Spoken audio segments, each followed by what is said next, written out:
serving the people as the people are expecting from hotel ইন্টারকন্টিনেন্টালে বাংলাদেশ জামায়াত ইসলামীর উদ্যোগে দিনব্যাপী পলিসি সামিট। corruption-free society. বিভিন্ন রাজনৈতিক দলের নেতা, ব্যবসায়ী, জ্যেষ্ঠ গণমাধ্যম ব্যক্তিগণ এবং ৩০টি দেশের কূটনৈতিকদের সামনে তুলে ধরা হয় আগামীর বাংলাদেশ নিয়ে দলটির পরিকল্পনা। We are here today. উদ্বোধনী বক্তব্যে জামায়াতের আমির ডাক্তার শফিকুর রহমান দেশ গড়তে সবাইকে ঐক্যবদ্ধ হওয়ার আহ্বান জানিয়ে বলেন, গণতন্ত্র ও নাগরিক অধিকারের স্বার্থে আগামী নির্বাচন শতভাগ সুষ্ঠু ও নিরপেক্ষ হতে হবে। 15 years of authoritarian rule of the previous regime, under which we saw the most horrific torture of opponents.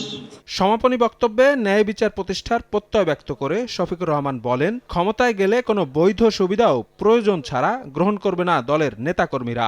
যদি জনগণের ভালোবাসায় আল্লাহ তাআলা আমাদেরকে এদেশের সেবার দায়িত্ব দেন, বৈধ সকল সুযোগও আমরা গ্রহণ করব না। আপনাকেই বলছি, ইন্স্যুরেন্স করলে সিটিতে সুরক্ষা পাবেন নিশ্চিত। যা না করলেই নয়, শুধু এইটাই আমরা গ্রহণ করব। আমরা চেষ্টা করব ওগুলা গ্রহণ না করেও পারি কিনা।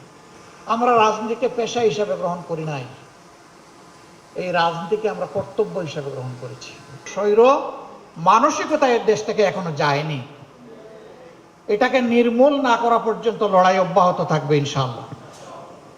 আর আমরাও তোমাদের সাথে থাকবো, পাশে থাকবো, পিছে নয়, একেবারে সাথে এবং পাশে।